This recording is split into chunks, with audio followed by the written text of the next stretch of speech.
Bismillahirrahmanirrahim. Alhamdulillahilladzi khalaqal khalqa li hikmah wa khalaqana lil ibadati wal ma'rifah. Ashhadu an la ilaha illallah wahdahu la syarika lah wa ashhadu anna sayyidana Muhammadan abduhu wa rasuluhu ila jami'il ummah. Allahumma salli wa sallim wa barik ala sayyidina wa habibina Muhammadin kashifil ghummah wa ala alihi wa ashabihi wa dhurriyyatihi wa atba'ihi ila yaumil qiyamah, amma ba'du. Yang kita hormati dan kita cintai para habaib dan para alim ulama, para muhibbin, hadirin hadirat rahimakumullah. Alhamdulillah, segala puji bagi Allah. Kita haturkan syukur kita kehadirat Allah Subhanahu wa ta'ala yang telah mengumpulkan kita dalam zikrullah dan kalimah thayyibah lainnya. Semoga Allah mengumpulkan kita selalu dalam kebaikan dan takwa. Amin ya rabbal alamin. Salawat dan salam kita haturkan kepada baginda kita, junjungan kita Nabi besar Muhammad sallallahu alaihi wasallam, dan seluruh keluarga, para sahabat, zuriat dan pengikut beliau sampai hari akhir nanti. Para muhibbin rahimakumullah, al-hikmatu tsaminah minal hikamil ataiyah. Qala al-imam Ahmad bin Athaillah as-Sakandari rahimahullah wa nafa'ana bi ulumi. Hikmah yang kedelapan daripada al-hikam al-ataiyah. Berkata pengarang Al-Imam Ahmad bin Athaillah As-Sakandari rahimahullah, idza fatahalaka wijhatan minat ta'arruf fala tubali ma'aha an qalla amaluk fa innahu ma fatahaha alayka illa wa huwa yuridu an yata'arrafa ilaik. Alam ta'lam anna ta'arrufa huwa muriduhu alaik wal a'malu anta muhdiha ilaih wa aina ma tuhdihi ilaih mimma huwa muriduhu alaik. Artinya, apabila Allah membukakan bagi engkau satu pintu daripada ma'rifah,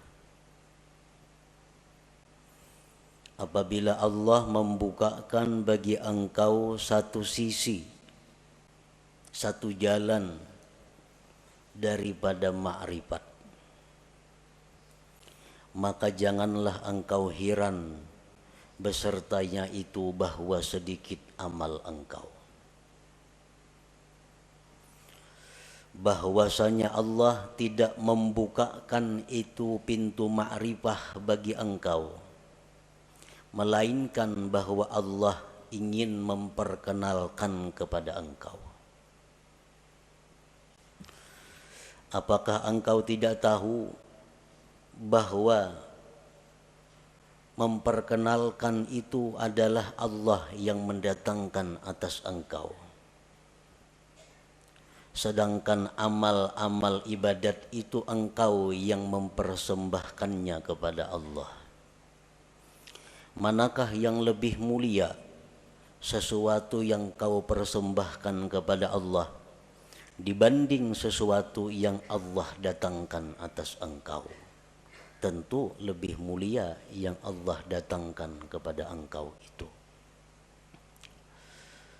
Ada manusia yang ingin ma'rifat kepada Allah, sehingga orang ini berusaha sedemikian rupa agar bisa ma'rifat itu.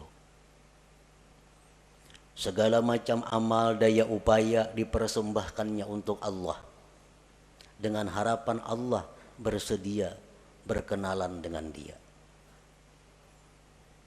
Ada sebagian manusia yang hanya punya sedikit amal, tetapi Allah yang ingin berkenalan kepada manusia itu. Allah yang ingin mengenalkan dirinya kepada hamba itu. Janganlah amal yang sedikit tadi dianggap heran, dianggap aneh. Manakah antara dua itu yang lebih mulia, yang lebih afdal? Tentu yang Allah ingin memperkenalkan dirinya kepada hambanya tadi, itu yang lebih utama.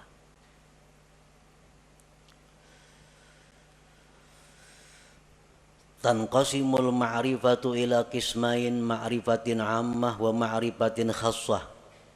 Fal ma'rifatul ammah bi an ta'lama wa tuqirra anna Allah ta'ala wahidun qadirun muridun alimun hayyun sami'un basirun mutakallim ila akhirih. Ma'rifat itu ada terbagi dua. Satu, ma'rifat yang umum. Yang kedua, ma'rifat yang khusus.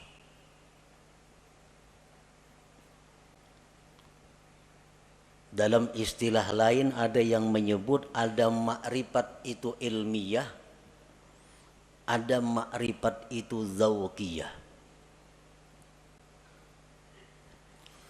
Bermula ma'rifat yang umum itu bahwa engkau mengetahui dan mengakui, meyakini bahwa Allah Ta'ala itu esa, kuasa, berkehendak, mengetahui, hidup, mendengar, melihat, berkata-kata, seterusnya.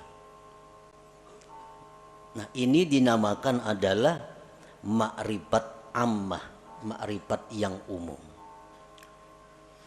Kita tahu, kita mengetahui, meyakini, mengakui bahwa Allah esa.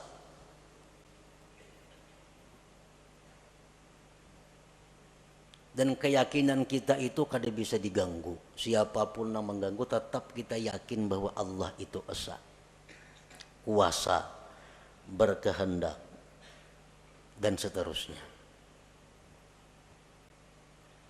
Nah, ini disebut ma'rifat umum. Wa tahsulu hadhil ma'rifah bitta'allum wa tafakkur wal istidlal, dan ma'rifat umum ini didapat dengan belajar, tafakkur, dan mencari dalil. Inilah ma'rifat yang dimaksud dengan awwaluddin ma'rifatullah. Awal agama itu adalah ma'rifat kepada Allah. Nah, ma'rifat umum ini maksudnya.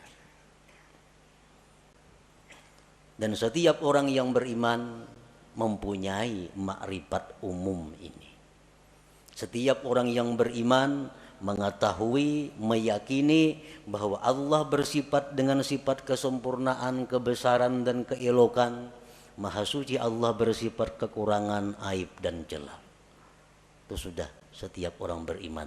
Mereka sudah punya ma'rifat yang umum ini. Wal ma'rifatul khassah, nah ma'rifat khusus. Ma'rifat khusus inilah yang dikatakan oleh para ulama sufi. Inna fid dunya jannatan man dakhalaha lam yashtaq ila jannatil akhirah ala wahiyya ma'rifatullahi ta'ala. Di dalam dunia ini ada surga.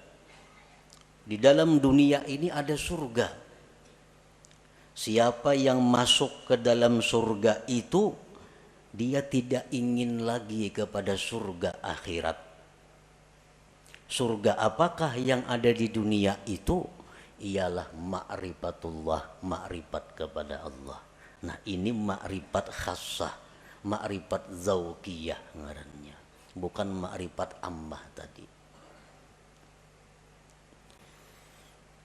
Apa yang dikatakan oleh Al-Habib Al-Qutub Abu Bakar Al-Adani Al-Idrus, man arafallah safalahul aish wa tabat lahul hayat. Barang siapa yang ma'rifat kepada Allah, maka hidupnya dipenuhi dengan kebahagiaan dan kesenangan. Nah, ini ma'rifat yang khassah ini maksudnya. Ma'rifatullah yang khusus ini.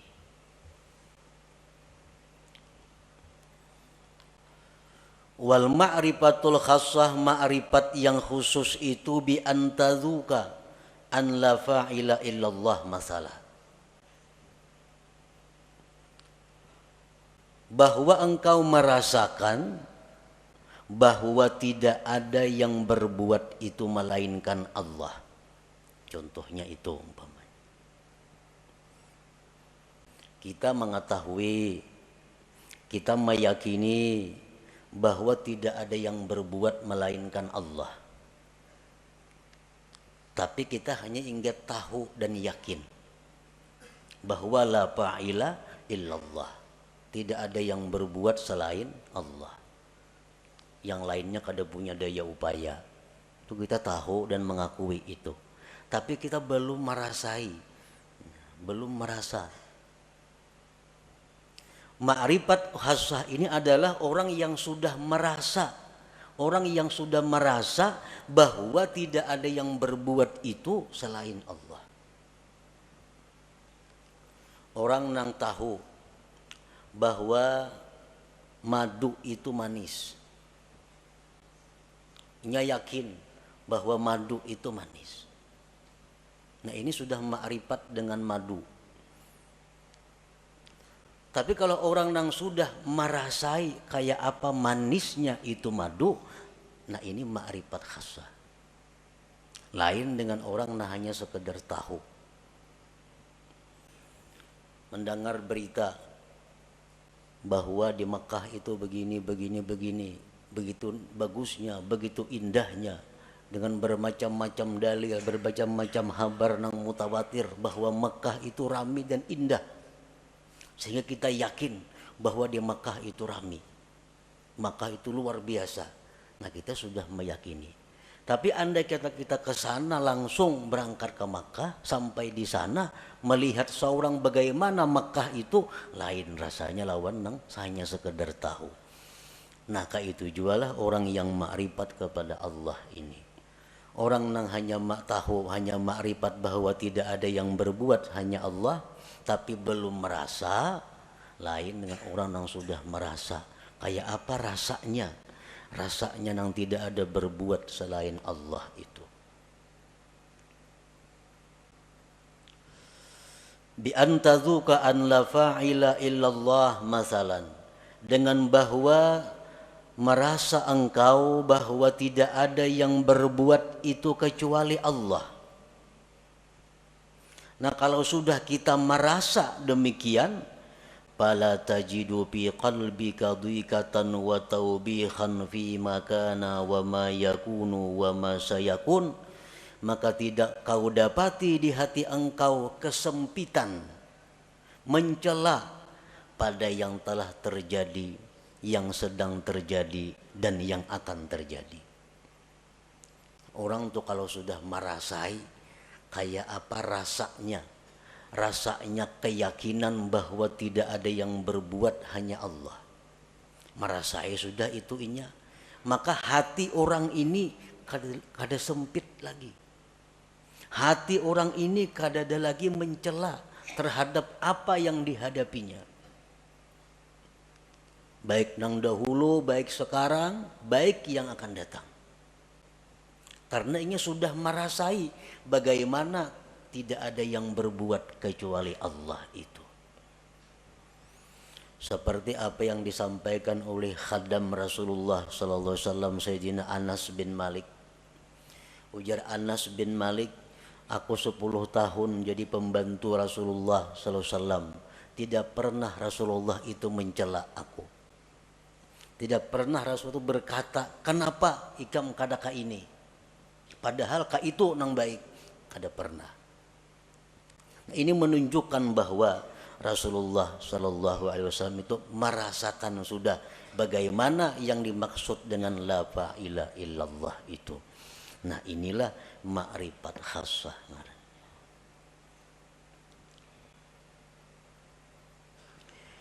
Wa yumkinu ayyarqal insan ila sa'idi hadhil ma'rifah min ahadi tariqain la thalitha lahuma.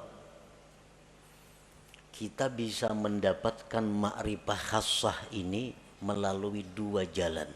Tidak ada jalan ketiga. kayak apa kita supaya bisa merasai nang keyakinan kita la ilaha illallah. Jangan hanya sekadar habar, jangan hanya sekadar yakin mengakui, tapi rasai. Nah, rasai kayak apa?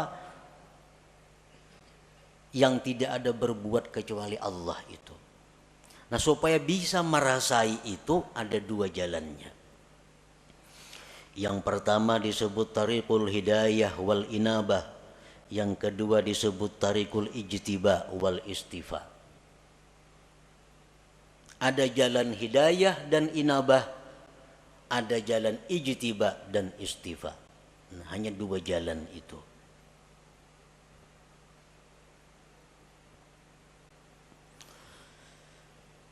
Fatariqul hidayah wal inabah tariqun tawilun syaq. Bermula jalan yang pertama, hidayah dan inabah. Itu jalan yang panjang lagi sulit. Panjang lagi sulit. Arti panjang tuh mungkin 10, 20, 30 tahun kita menjalani hanya terasai. Kayak apa nang maksudnya la ilaha illallah. Sulit artinya banyak rintangan nang kita lalui, nang seringkali membuat kita kembali ke tempat pertama bermula.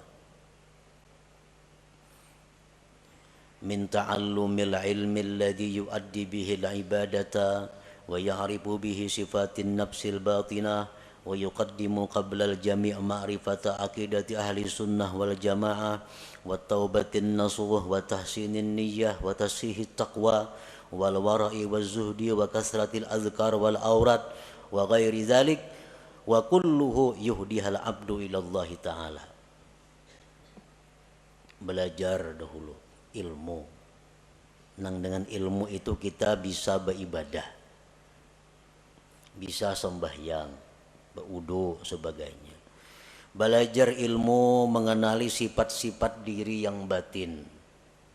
Apa sifat nang terpuji di batin kita, apa nang tercela.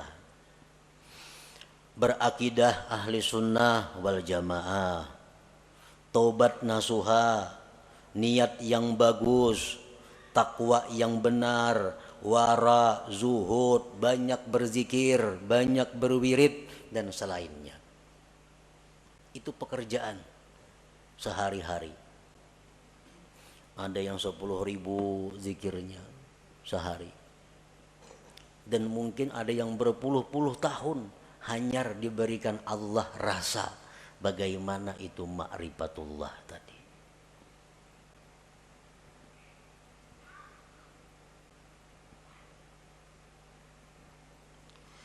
Wa ammat tariqus tsani, adapun jalan yang kedua, tariqul ijtiba wal istifa. Fayakunul bad'u minallah ilal abdi. Jalan yang kedua ini adalah jalan di mana Allah yang ingin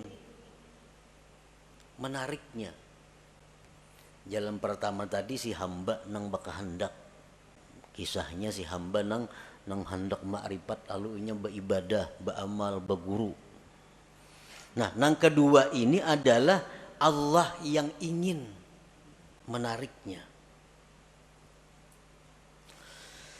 Yakunul insan mustadhrikan fi syurudihi wa bu'dihi anillah wa faj'atan tudrikuhu rahmatun minallahi ta'ala. Ini manusia tenggelam dalam kejauhan daripada Allah. Pekerjaannya manusia ini sibuk mengurus dunia. Kada tahu diwirid, sembahyang pun kadang-kadang pray. Pekerjaan-pekerjaan maksiat banyak dilakukannya. Tetapi secara mendadak Allah memperdapati dengan rahmatnya.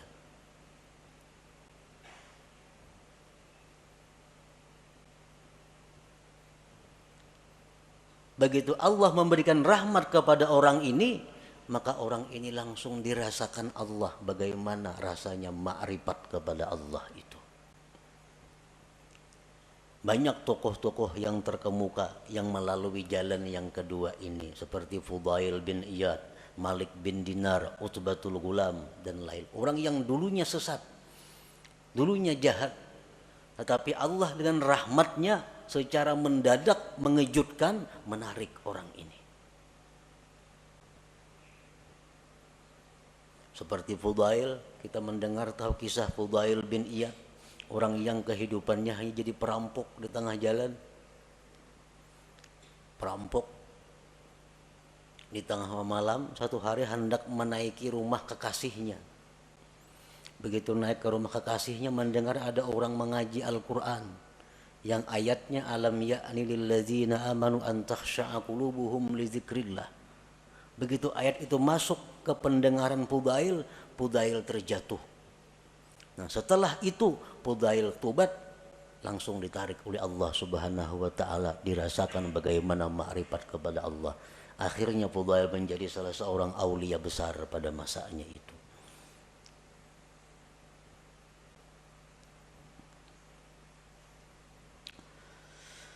Allah menarik orang ini lisababin minal asbab allati qad la ya'lamuha illallah.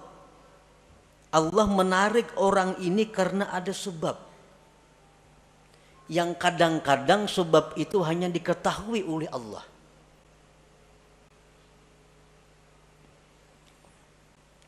Kenapa orang ini maka ditarik oleh Allah? Dalam waktu detik dirasakan makrifat kepada Allah. Sedangkan yang satunya berpuluh-puluh tahun berzikir kepada Allah belum dapat rasa makrifat itu. Nah, jalan yang kedua ini disebut tarikul ijtiba wal istifa. Nah, para muhibbin rahimakumullah, ada beberapa sebab yang dengan sebab itu ada kemungkinan, ada harapan satu saat ditarik oleh Allah manusia ini, walaupun dia dalam keadaan bergelimang dengan dosa. Pertama, dengan sebab ilmu.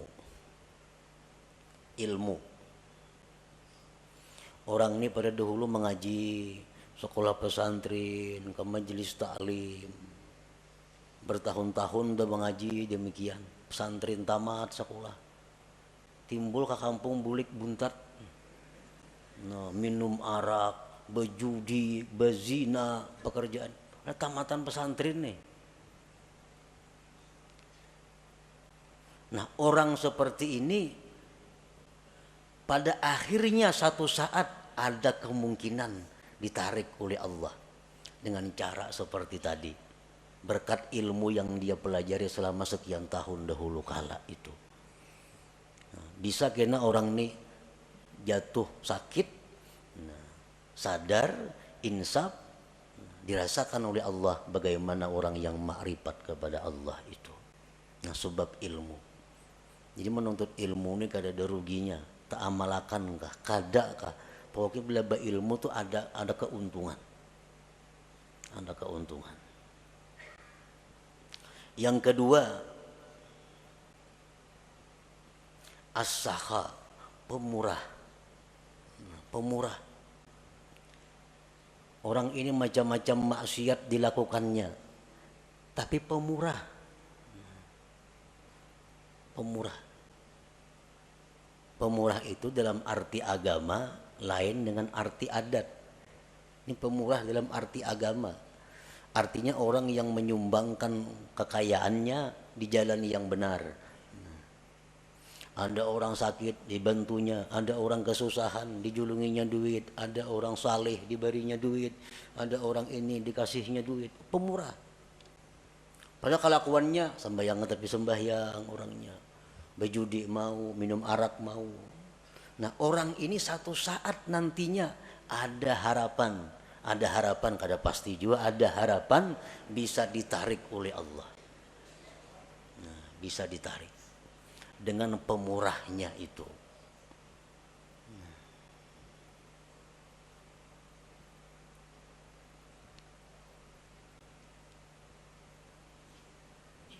Yang ketiga, al-adlu, adil. Ini seorang pejabat. Seorang pejabat ini bergelimang dengan dosa. Macam-macam dosa dilakukannya. Tetapi satu orang ini, dia adil. Sewaktu ia menjabat, di matanya sama, semua adalah rakyat. Baik anaknya, baik bininya, mintuhanya, iparnya, kamanakannya, semuaan rakyat sama. Kadang-kadang mesti diutamakannya. Kalau panggil, oh ini minantuku utamakan, kadada. Ini ipar, kadada. Semuaan rata di matanya, rakyatnya. Nah, orang ini waktu menjabat adil. Padahal kelakuan lain-lain banyak maksiat dilakukannya. Nah, berkat inya adil sewaktu menjabat itu, orang ini ada harapan suatu saat akan ditarik oleh Allah, dirasakan bagainya kepadanya ma'rifatullah itu.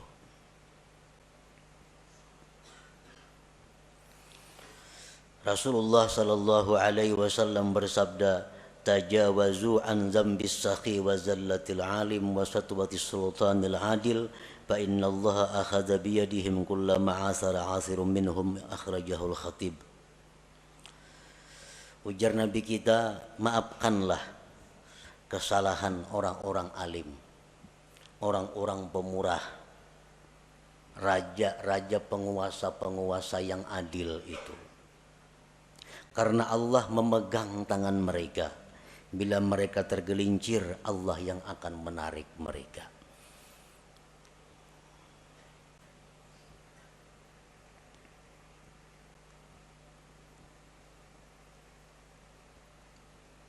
Yang keempat, suhbatus salihin. Orang ini bersahabat dengan orang-orang saleh, dekat dengan orang saleh. Padahal kelakuannya bila cerita pisah orang saleh macam-macam, tapi nya dekat dengan orang saleh. Ada orang saleh di sana, kenal, dekat lawan inya. Ada orang saleh di ujung sana, kenal, dekat lawan inya. Pokoknya di mana orang-orang saleh dicarinya, didekatinya. Padahal kelakuannya orang nih macam-macam maksiat diperbuatnya. Tapi kalau urusan orang saleh, wahnya paling dekat sudah. Nah, orang ini satu saat nanti bisa ditarik oleh Allah untuk merasakan bagaimana ma'rifatullah itu. Rasulullah SAW bersabda, almar'u ala dini khalilih. Seseorang itu atas agama orang yang dikasihinya. Waqad qil, dikatakan orang, man sahibal akhyar ja'alahullah minal akhyar wa in kana minal asrar. Orang yang dekat dengan orang baik itu akan dijadikan Allah dia orang baik sekalipun dulunya orang yang jahat.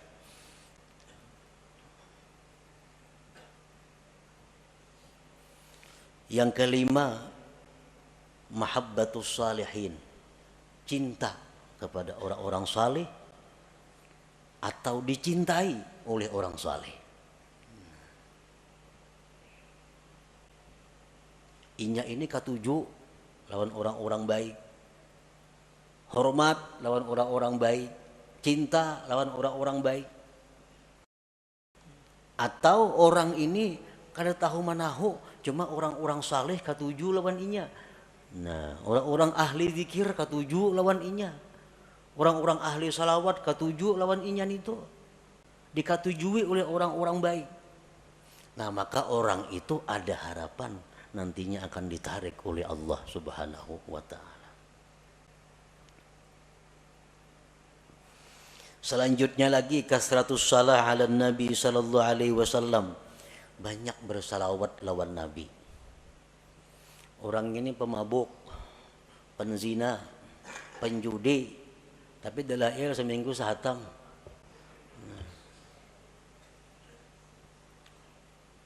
Mulut habsi kemana terdengar datanginya, ketujuh kisah-kisah Nabi ketujuh, tapi maksiat jalan terus juga. Salawat selalu dibacanya. Nah, orang seperti ini ada juga harapan satu saat lainnya dikembalikan oleh Allah, ditarik dan dirasakan ma'rifatullah itu. Di antara sebabnya lagi nasabun thayyib, keturunan yang baik. Aba'u sulaha, abah-abah kakek nenek orang-orang saleh. Datuknya ke abah hari orang wali. Nampak ke atas pada datuk lagi. Yang 7 turun sudah orang wali bahari sidin itu. Nah cucu-cucunya ini ada yang nakal macam-macam. Tapi akhirnya kayaknya bisa ada harapan cucunya itu insaf dan ditarik oleh Allah Subhanahu wa taala berkat doa-doa daripada orang-orang dahulu, kakek moyang nenek moyangnya itu.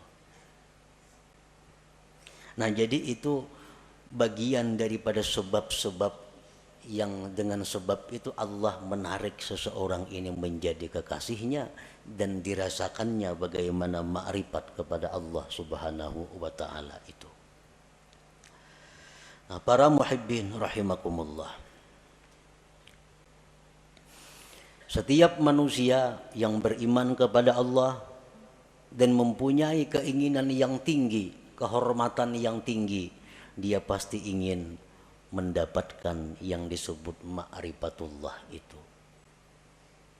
Bagaimanapun kelezatan yang ada di dalam dunia, bagaimanapun ada kemewahan yang ada dalam dunia, bagaimanapun keindahan yang ada dalam dunia, kalau seseorang itu sudah merasakan bagaimana ma'rifatullah, ma'rifat kepada Allah itu, maka semuanya akan hilang. Kada akan bisa dibanding dengan bagaimana indahnya, lezatnya, bahagianya orang yang ma'rifat dengan Allah itu. Nah, sebahagian manusia ada yang berusaha untuk berkenalan dengan Allah. Sebagian manusia ada yang Allah menarik untuk berkenalan dengannya. Yang pertama disebut suluk, yang kedua disebut jazab ngarannya. Yang kedua-duanya itu adalah mulia. Kedua-duanya adalah sesuatu jalan yang terpuji. Sebagian ulama ada yang mengatakan bahwa yang ditarik oleh Allah itu lebih afdal daripada orang yang menjalani jalan suluk atau jalan hidayah wal inabah tadi. Nah, para muhibbin rahimakumullah, mudah-mudahan Allah Subhanahu wa taala membukakan hati kita pintu ma'rifah kepada Allah Subhanahu wa taala sebelum akhir hayat kita. Ila hadratin Nabi sallallahu alaihi wasallam, al-Fatihah.